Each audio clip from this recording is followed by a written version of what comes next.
Hello दोस्तों, स्वागत है आपका अपने चैनल नॉलेज स्काई पर। मैं हूं आपका दोस्त संबत तिवारी। फिर से हम स्टार्ट करते हैं हमारे एक जानदार शानदार सा सेशन। जैसा कि आप सभी को पता है कि यूपीएससी ईपीएफओ एपीएफसी 2025 के लिए नॉलेज स्काई पर हम एक completely free of cost course जो है वो रन कर रहे हैं। ठीक है, अब मैं आपको बता दूं कि कल एक स्पेशल रीज़न से क्लास नहीं हो पाई थी बिकॉज यूट्यूब पर कुछ ग्लिच चल रहा है कि जैसे हम लाइव क्लासेस को शेड्यूल करते हैं वो यूनिफॉर्म होकर एक नॉर्मल लाइव स्ट्रीम में कन्वर्ट हो जाती है और स्क्रीन शेयर जो है वो नहीं हो पा रही। अब आई डोंट नो ये मेरी डिवाइस की प्रॉब्लम है या कोई टेक्निकल ग्लिच है। मेल डाला हुआ मैंने, बहुत ही जल्दी ये चीज़ें उम्मीद करता हूँ कि सॉर्ट हो जाएगी, इसीलिए हमने इस क्लास को इस फॉर्म में रखा है और कल क्लास नहीं हो पाई थी। तो अब से डेली आपको 8 बजे जो है वो क्लासेस हमारी तरफ से अवेलेबल करा दी जाएगी। भले ही हम उसे रिकॉर्डेड मोड में कराएं, कैसे भी कराएं, लेकिन अब जो टाइमिंग रहेगा वो फिक्स रहेगा कि भाई 8 बजे रात को आपको क्लास मिल जाएगी एनी हो। ठीक है, अब हमने क्या कर लिया भाई, हमने अकाउंटिंग की 13 क्लासेस कंप्लीट कर ली हैं। सर हमने ऑडिट की 7 क्लासेस मतलब ऑडिट को कंप्लीट कर लिया है। ऑडिट हमारा कंप्लीट हो चुका है और अब आपको ऑडिट के प्रैक्टिस सेशंस मिलने वाले हैं। ठीक है, प्रैक्टिस सेशन जो है ये प्रैक्टिस सेशन नंबर 4 है। तो सर पहले 3 गए, इससे पहले के 3 हो चुके हैं और वो किससे रिलेटेड थे सर? अकाउंटिंग से रिलेटेड थे। अकाउंटिंग में हमने जितने 13 लेक्चर ले लिए उन 13 पर बेस्ड एमसीक्यू 3 प्रैक्टिस सेशन में हमने डाल दिए। समझ रहे हैं ना? तो जो भी जैसी जैसी हमारी क्लासेस होती जा रही हैं उन क्लासेस के बेस पर हम आप सभी के लिए प्रैक्टिस सेशंस देते जा रहे हैं। क्लियर?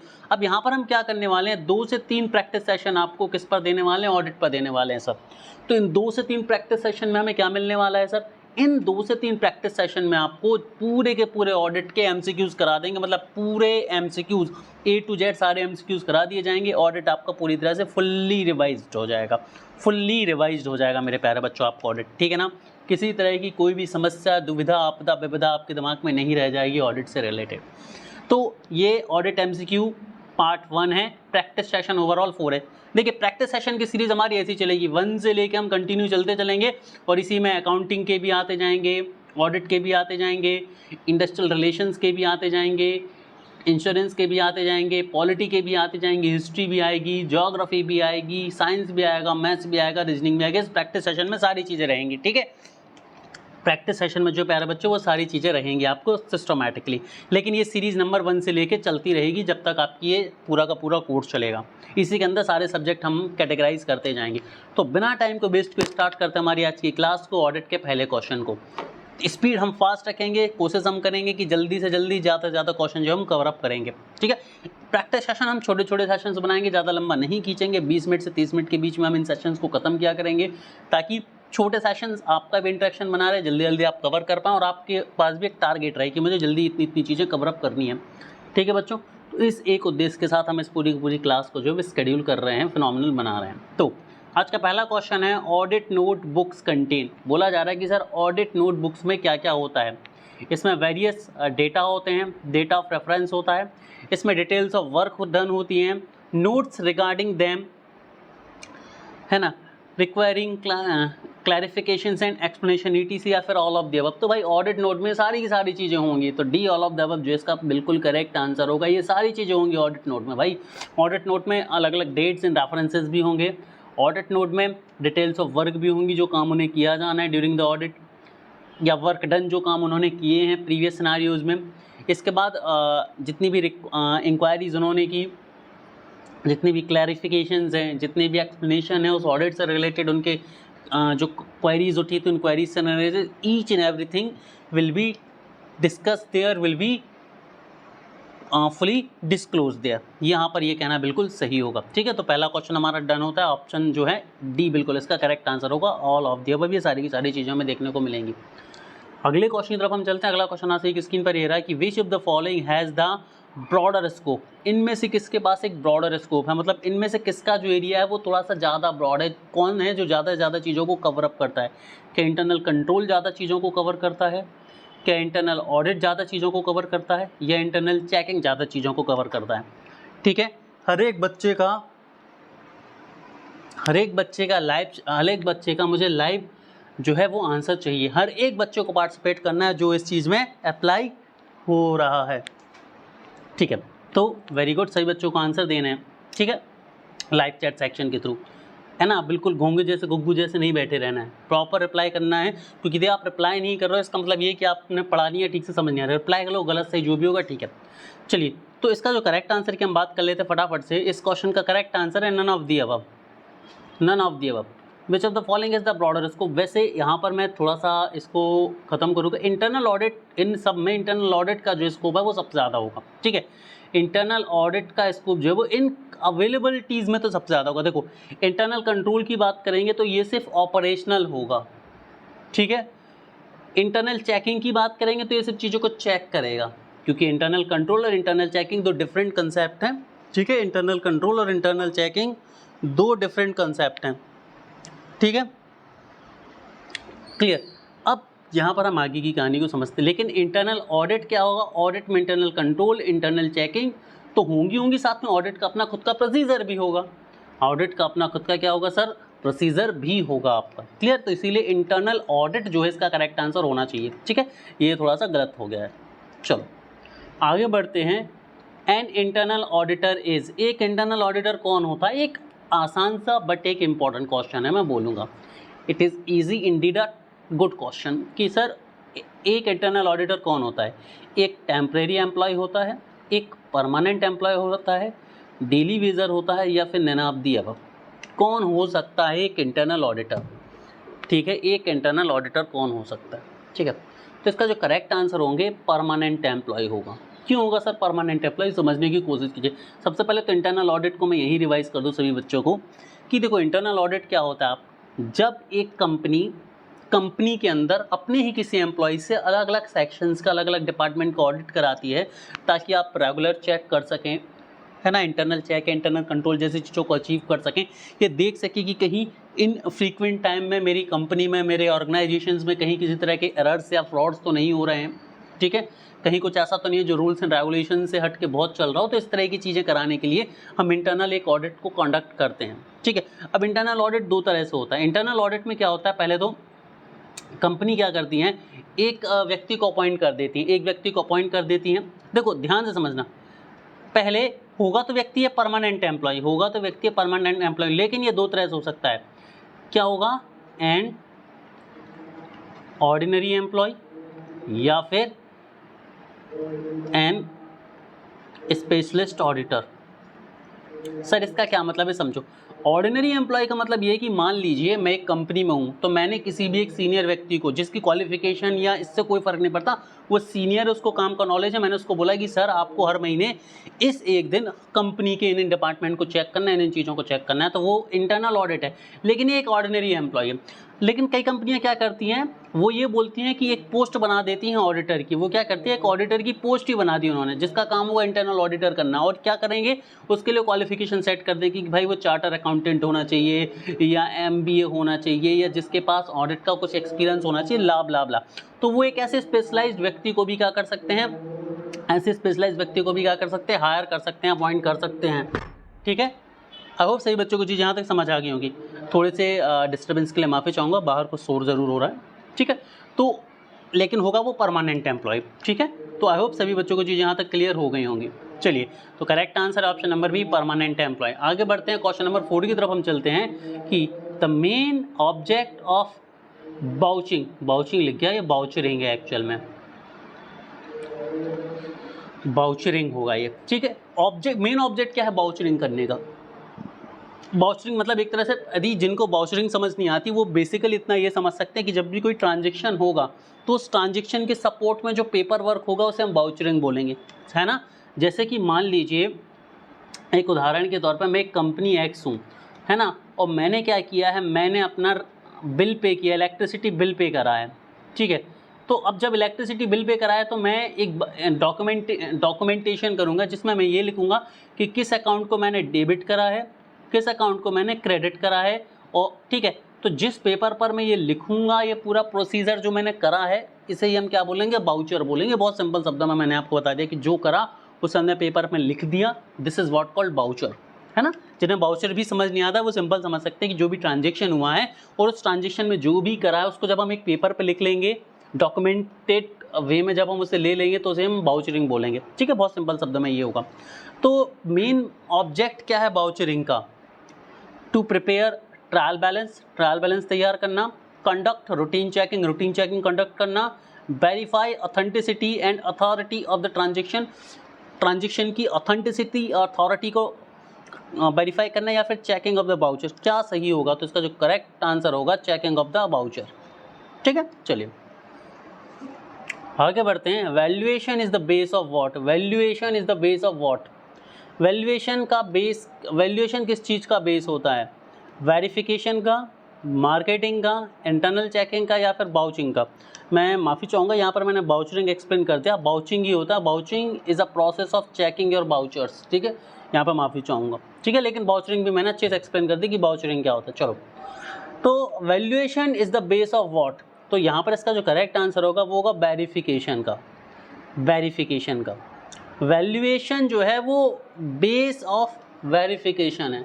सर कैसे होगा? ठीक है, ध्यान से समझो। मान लीजिए एक कंपनी है एक्स, फिर से सर बोलेंगे कि सर आप एक्स वैक्स बहुत करते हो, है ना। चलिए, वैल्यूएशन की मैं यहाँ पर बात करूँ कि सर वैल्यूएशन क्या होता है, समझो, या वैल्यूएशन कैसे वेरिफिकेशन का बेस बनता है, जल्दी से हम इसे 20 सेकंड में समझते हैं।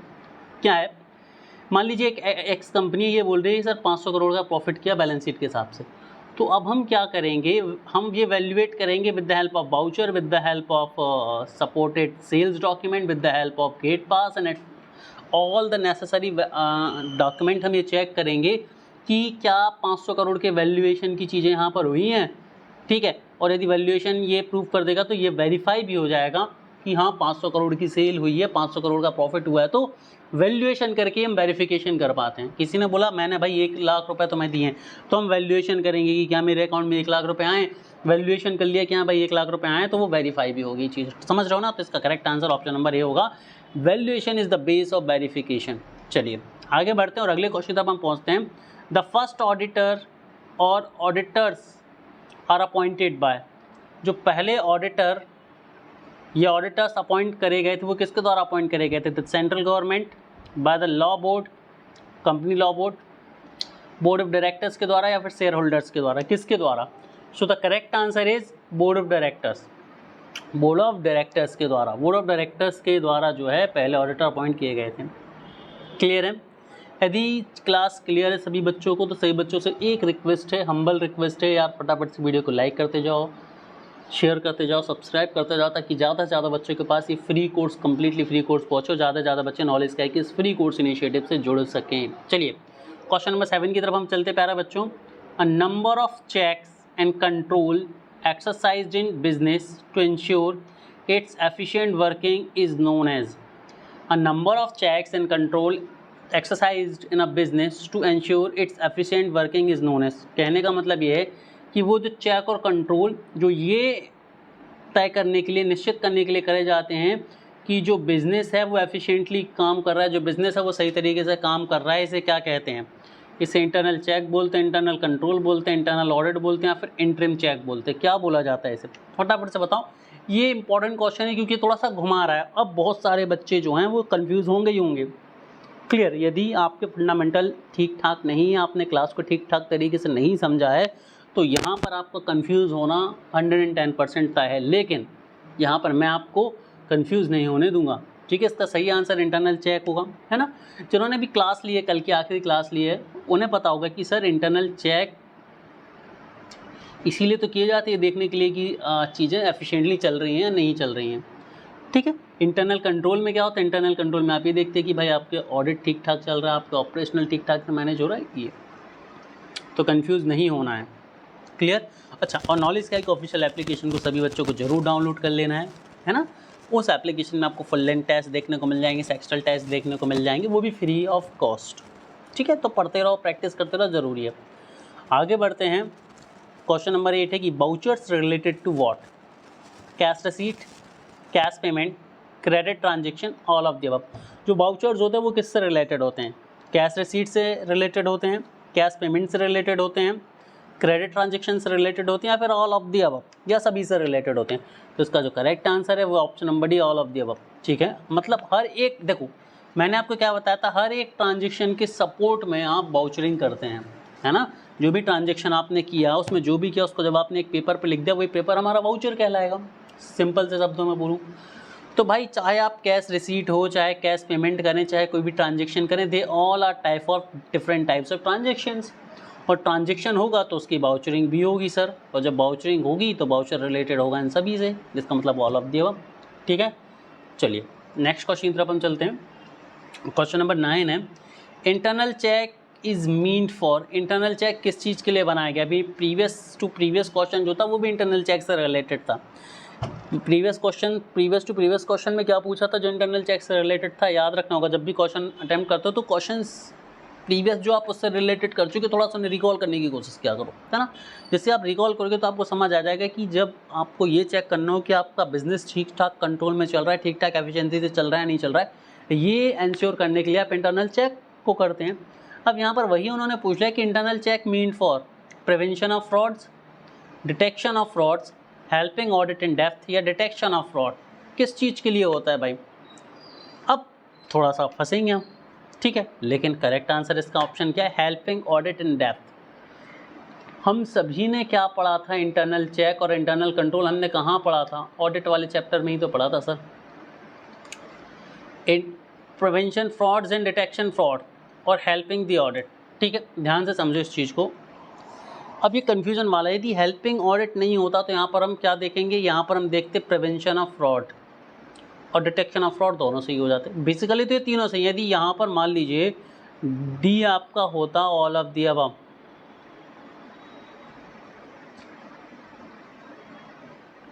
तो फिर ये सही होता, ऑल ऑफ दी अबव से होता। क्यों? क्योंकि इसमें प्रिवेंशन, डिटेक्शन और हेल्पिंग ऑडिट इन डेप्थ, ये तीनों ही तीनों चीज़ें होती। लेकिन यदि तीनों में से कोई एक चुनना है तो ऑडिट के लिए प्राइमरी इसका फोकस होता है ऑडिट की हेल्प करना, कि हमारा ऑडिट, जैसे मान लीजिए ऑडिट आने वाला होता है तो हम इंटरनल चेक करते हैं, इंटरनल कंट्रोल करते हैं कि भाई सब कुछ चीज़ें ठीक ठाक चल रही हैं, ऑडिट में कुछ परेशानी ना आ जाए।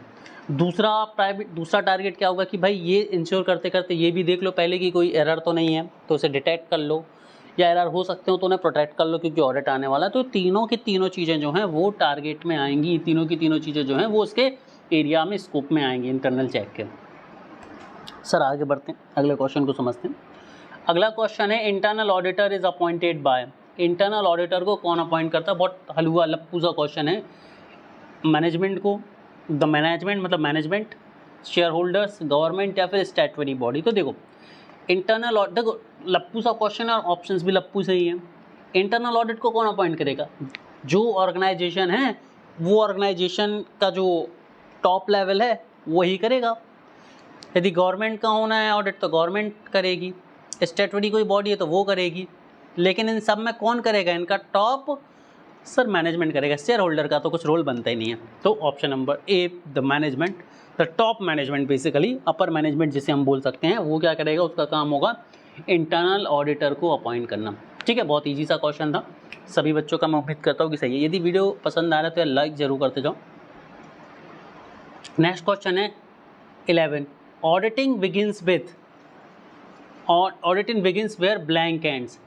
ऑडिट वहाँ शुरू होता है जहाँ पर क्या खत्म होता है? Selling, inventory valuation, accounting, purchase. अब बता दो ज़रा, ठीक है, क्लियर। ऑडिट वहाँ शुरू होता है, अपन बोलते हैं ना भाई जहाँ तुम्हारी सोच खत्म होती है वहाँ से मेरी सोच शुरू होती है, तो ऑडिट भी बोलेगा कि भाई जहाँ तुम्हारा ये खत्म होता है वहाँ से मैं शुरू होता हूँ। तो किससे बोलेगा भाई? वो हमारे अकाउंटिंग भाई साहब से बोलेगा। किससे बोलेगा? हमारे अकाउंटिंग भाई साहब से। अकाउंटिंग भाई साहब से क्या बोलेगा वो हमारे? कि भाई साहब जहाँ आप ख़त्म होते हो ना वहीं से हम शुरू होते हैं। ठीक है, मतलब जैसे ही 31 मार्च को हम उस साल की अकाउंटिंग को क्लोज़ करते हैं, उसी के साथ ऑडिट भाई साहब अपना फन फैलाते हैं कि अरे आप बंद हो गए, अब हम देखना है कि आप ठीक ठाक तरीके से बंद हुए हैं या नहीं हुए हैं, है ना। नहीं होंगे तो हम आपको ठोक पीट के अच्छे तरीके से बंद कर देंगे। समझ आया? तो जहाँ पर अकाउंटिंग बंद होती है वहीं पर ऑडिटिंग शुरू होती है। ठीक है, याद रखना है। चलो नेक्स्ट क्वेश्चन की तरफ हम चलते हैं। क्वेश्चन नंबर 12 है हमारा, a good audit report must at least meet one of the following qualification. ये बोला जा रहा है कि एक अच्छी ऑडिट रिपोर्ट में इन दिए गए ऑप्शन में से कम एक चीज़ तो क्या होनी चाहिए? क्या होनी चाहिए? वही बात हो रही है यहाँ पर। It should offer constructive and timely suggestions to the management. इसके पास कंस्ट्रक्टिव और टाइमली सजेशंस होने चाहिए मैनेजमेंट के लिए, जिससे आप अपने ऑपरेशंस को, अपने कंपनी को बेहतर कर सको। It should not point out mistake, इसे मिस्टेक्स को पॉइंट आउट नहीं करना चाहिए। It should not be based on the factual information, इसमें फैक्चुअल इन्फॉर्मेशन नहीं होनी चाहिए। या फिर it should not be based on the balance sheet, ये बैलेंस शीट पर बेस्ड नहीं होना चाहिए। ठीक है, तो भाई देखो इसके पास कंस्ट्रक्टिव और टाइमली सजेशंस होने चाहिए मैनेजमेंट के लिए। इसमें लिखा है it should not point the mistake, क्यों नहीं करना चाहिए भाई? मिस्टेक पॉइंट करोगे तभी तो सुधारेंगे, गलत। It should not based on the factual information, क्यों नहीं होना चाहिए भाई? फैक्चुअल इन्फॉर्मेशन तो होनी चाहिए। और it should not based on the balance sheet, भाई साहब ऑडिट ही बैलेंस शीट का होता है, तो भाई बिना बैलेंस शीट के बेस का ऑडिट कैसे हो जाएगा? तो ए बिल्कुल सही आंसर होगा इसका कि it should offer constructive and timely suggestions to the management. चलो आगे बढ़ते अगले क्वेश्चन की तरफ हम पहुंचते। अगला क्वेश्चन आपकी स्क्रीन पर ये रहा, the work of one clerk is automatically checked by another clerk is called. अब ये मैंने आपको टाइप बताया है, इस प्रोसेस को क्या कहते हैं जिसमें एक क्लर्क के द्वारा किए गए काम को दूसरे क्लर्क चेक करते हैं ना। आप सभी ने देखा होगा स्कूल कॉलेज में जब हमारे टीचर क्या करते थे, जैसे मैं जब स्कूल में था तो कई बार होता था टीचर्स होमवर्क देते थे और अगले दिन जब हम लोग होमवर्क लेके जाते थे तो वे क्या करते थे, चलो चलो अब सब लोग एक काम करेंगे, एक डेस्क पे जो दो लोग बैठे हैं वो अपनी अपनी कॉपी इंटरचेंज कर लो, चेक कर लो, है ना। मतलब मेरी कॉपी मेरा बाजू वाला चेक करेगा, बाजू वाले की कॉपी मैं चेक करूंगा। तो ऐसा स्कूल में होता था हमारे साथ बचपन में। वैसे यहाँ पर कि दो क्लर्क ने काम करे तो भाई क्लर्क 1 है, क्लर्क 2 है ना। क्लर्क 1 ने एक्स काम करा, क्लर्क 2 ने वाई काम करा, तो क्लर्क 2 करेगा क्लर्क 1 के एक्स काम को चेक और क्लर्क 1 करेगा क्लर्क 2 के वाई काम को चेक। ठीक है, इस प्रोसेस को क्या बोलते हैं? Internal control, internal check, internal audit, none of them. अब ये कंफ्यूजिंग सा क्वेश्चन है, नहीं पढ़ा अच्छे से तो गत्ता खा जाओगे और ऐसे क्वेश्चन आपको देखने मिलेंगे। नहीं ढंग से पढ़ा होगा, नहीं फोकसली समझा होगा तो ऐसे ही क्वेश्चन में बिल्कुल कंफ्यूज हो के अपने दिमाग के तार खड़े कर लोगे। सही आंसर क्या है? इंटरनल चेक इसी चीज़ को तो बोलते हैं। ठीक है, चलो सर आगे बढ़ते हैं, क्वेश्चन नंबर 14 की तरफ हम चलते हैं। The owner of the company is called, company के ऑनर को क्या बोलेंगे? डिवेंचर होल्डर्स बोलेंगे, डेटर बोलेंगे, शेयर होल्डर्स बोलेंगे या नन ऑफ द अबव? क्या बोला जाएगा? वेरी इंपॉर्टेंट क्वेश्चन बच्चों, वेरी इंपॉर्टेंट क्वेश्चन। ये आपके अकाउंटिंग के या फिर ऑडिट के कोर को दर्शाता है कि भाई आपके अकाउंटिंग ऑडिट का कोर कितना अच्छा है। कंपनी के मालिक को क्या कहेंगे? डिवेंचर होल्डर कहेंगे, डेटर कहेंगे, शेयर होल्डर कहेंगे या नन ऑफ द अबव? तो इसका सही आंसर क्या है? शेयर होल्डर कहेंगे। तो डेटर तो वो होगा ही नहीं। डेटर किसे बोलते हैं? डेटर उसे बोलते हैं जैसे मैंने कोई लोन लिया तो मैं डेटर बन जाऊंगा। अब आप बोलेंगे सर कंपनी लोन तो लेती है तो वो डेटर क्यों नहीं होगी? भाई साहब जो बैंक जो व्यक्ति है उसने बिजनेस में पैसा लगाया, बिजनेस से लोन नहीं लिया तो वो डेटर नहीं होगा अपने बिजनेस के लिए, वो क्रेडिटर होगा यदि होगा भी तो। डिवेंचर होल्डर, भाई डिवेंचर होल्डर तो कोई भी हो सकता है ना, लेकिन डिवेंचर जनरली ऑनर्स नहीं रखते हैं, वो लोगों के लिए निकालते हैं। तो ना तो डिवेंचर होल्डर्स हो सकता है ना डेटर हो सकता है, शेयर होल्डर बस बचता है। तो भाई जो मालिक है वो शेयर होल्डर ही तो एक तरह का, बस उसके पास प्रेफरेंशियल शेयर है तो वो प्रेफरेंशियल शेयर होल्डर है ना, जिसे प्रमोटर होल्डर्स भी बोल सकते हैं, प्रमोटिंग होल्डिंग्स भी बोल सकते हैं हमसे। ठीक है, तो ये बेसिक्स से याद रखने हैं यार। चलो अगला क्वेश्चन है क्वेश्चन नंबर 15 की वेरिफिकेशन इज, वेरिफिकेशन क्या है? The art of recording the business transaction, business के ट्रांजेक्शंस को रिकॉर्ड करना वेरिफिकेशन है। An examination of the books of account, books of account का ये एग्जामिनेशन है। फिर option number C, the art of establishing the accuracy of entries in the books of account, या फिर बुक्स ऑफ अकाउंट में entries को manage करने का एक तरीका है। सर सही आंसर जो होगा इसका वो ऑप्शन नंबर सी ही होगा, act of establishing the accuracy of the entries in the books of accounting. ठीक है, मज़ा आ रहा है? बोलो सर मज़ा आ रहा है। ठीक है, चलो अगला क्वेश्चन है क्वेश्चन नंबर 16 की the main object of investigation is, investigation जब करी जाएगी तो उसका मेन ऑब्जेक्ट क्या होगा? अब मैंने आपको पहली ही क्लास में 2 डिफरेंसेस बताए थे, जब ऑडिट की मैंने पहली क्लास ली थी तो 2 डिफरेंस बताए थे।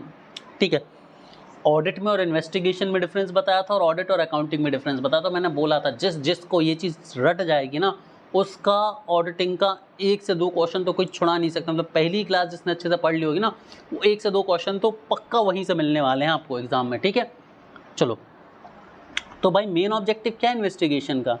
To discover error and frauds, error and frauds को डिस्कवर करना, to prevent error and frauds, error and frauds को प्रिवेंट करना, to verify the statement, statement को वेरीफाई करना, या फिर ऑल ऑफ द अबव। कौन सा सही होगा सर जी? तो इसका जो करेक्ट आंसर होगा ऑल ऑफ द अबव। क्यों?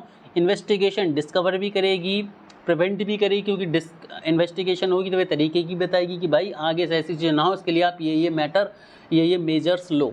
क्लियर? और वेरीफाई द स्टेटमेंट, वेरिफिकेशन भी करना है कि जो नैरेटिव आया है जो स्टेटमेंट आया है वो सही भी है या नहीं है। ठीक है मेरे बच्चों, तो ऑल ऑफ द अबव जो है इसका बिल्कुल करेक्ट आंसर होगा 100%। क्वेश्चन नंबर 17 की तरफ हम चलते हैं। Internal controls and internal checks are, internal control और इंटरनल चेक्स क्या हैं? वन एंड द सेम, ये एक ही हैं और एक ही जैसे हैं, डिफरेंट मतलब अलग अलग हैं। Internal control include internal check, जो इंटरनल चेक है वो इंटरनल कंट्रोल का ही एक भाग है। अब देखो मैंने पढ़ाया इंटरनल कंट्रोल और इंटरनल चेक बहुत अच्छे से पढ़ाया, ठीक है। तो क्या सही आंसर होगा इसका फटाफट से बता दो यार, है ना, दिल मत तोड़ना, सही आंसर देना है, ठीक है। तो इसका जो करेक्ट आंसर है वो है आपका ऑप्शन नंबर सी। क्या है आपका option number C? Internal control include internal check, internal control का ही एक भाग इंटरनल चेक होता है भाई आपका, है ना, पढ़ा हमने। इंटरनल चेक जो है वो इंटरनल कंट्रोल की पूरी प्रक्रिया का एक छोटा सा भाग है। चलो अगला क्वेश्चन है, question number 18। An auditor is like a watchman, foolish dog, mad dog, watch dog. क्या है भाई साहब? ये इंपॉर्टेंट क्वेश्चन है इस तरह का, ठीक है।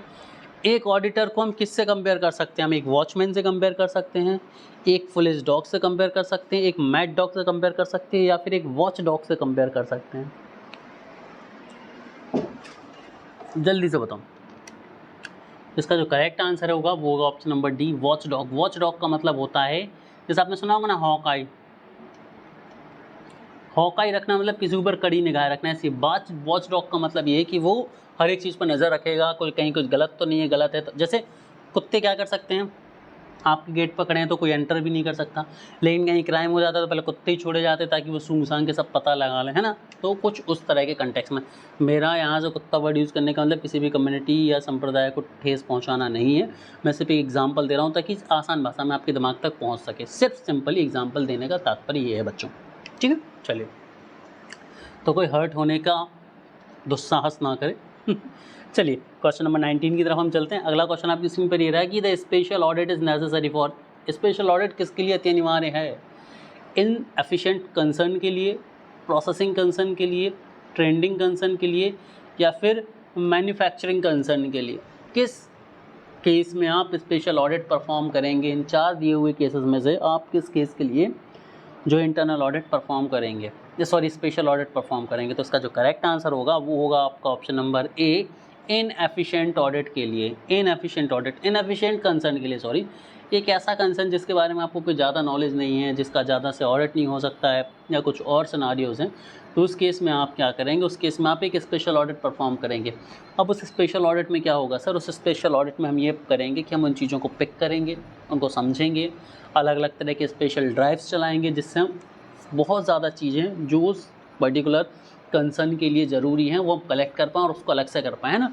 तो स्पेशल ऑडिट, जैसे कि मान लीजिए एक ऑडिटर आए, उन्होंने एक ट्रांजेक्शन को पकड़ लिया, लेकिन उस ट्रांजेक्शन के बारे में कुछ ज़्यादा जानकारी नहीं थी, वो लिख के चले गए कि भाई ये ऐसा ऐसा। तो अब क्या होगा? एक अलग से ऑडिट कराया जाएगा जो सिर्फ उस पर्टिकुलर केस पर फोकस होगा, उस पर्टिकुलर ट्रांजेक्शन पर फोकस होगा, जो कि फ़िलहाल के लिए इनएफिशिएंट कंसर्न था, लेकिन उसके बारे में सारी चीज़ें व्यवस्थित करी जाएंगी उस स्पेशल ऑडिट में। तो यही स्पेशल ऑडिट होता है आपका। चलिए, और आज के लिए आखिरी क्वेश्चन है आपका क्वेश्चन नंबर 20 है, the company's auditor is expected to give. एक कंपनी का ऑडिटर है वो क्या, उससे क्या एक्सपेक्टेशन किया जाता है? His expert opinion about the account, उसके विशेषज्ञ सुझाव उस खाते के बारे में। Factual position about the control about the account, account के बारे में फैक्चुअल पोजीशन, भाई सही सही व्याख्या उसकी। A critical review of the account, या अकाउंट का क्रिटिकल रिव्यू, या फिर फाइनेंशियल असिस्टेंट, या फिर वित्तीय सहायता। तो कौन सा सही होगा भाई? तो इसका जो करेक्ट आंसर है प्यारे बच्चों वो है आपका option number B, a factual position about the account. ठीक है, ज़रा सा समझ लो इस चीज़ को, क्या है कहानी। देखो, जो कंपनी ऑडिटर्स से क्या एक्सपेक्ट करेगी, देखो वो ये एक्सपेक्ट करेगी कि आप एक फैक्चुअल पोजीशन दो हमारे अकाउंट के बारे में, कि भाई हमारे अकाउंट प्रॉफिट में जा रहे हैं, ठीक है, या लॉस में जा रहा है, ठीक है, कहीं कुछ एरर्स तो नहीं है, फ्रॉड्स तो नहीं है। तो बेसिकली आप इन ऊपर उठ के मुझे ट्रू एंड फेयर व्यू दो। यदि ट्रू एंड फेयर व्यू दे पा रहे हैं तो ट्रू एंड फेयर व्यू को हम बोलेंगे factual position of the accounts. ठीक है, factual position of the account. उसे सिर्फ ओपिनियन नहीं देनी है भाई, ओपिनियन तो मतलब सुझाव होता है, फैक्चुअल इन्फॉर्मेशन में क्या होता है, फैक्चुअल इन्फॉर्मेशन में आप अपनी डेटा पर बात करेंगे, ट्रांजेक्शन्स की वैल्यू पर बात करेंगे, वाउचर्स पर बात करेंगे एट्सेट्रा, ठीक है। तो अब factual position about the account जो है इसका करेक्ट आंसर होगा, यही कंपनी के साथ एक्सपेक्टेशंस होती हैं, ठीक है। तो आज की क्लास हमारी यहीं खत्म होती है, कल फिर आपको 8 बजे इसका दूसरा पार्ट मिलेगा और हम आगे के क्वेश्चंस करेंगे। उम्मीद करता हूँ कि क्लास पसंद आई होगी, ये क्वेश्चंस पसंद आएंगे। तो दोस्तों पढ़ते रहिए, आगे बढ़ते रहिए। Have a great day everyone.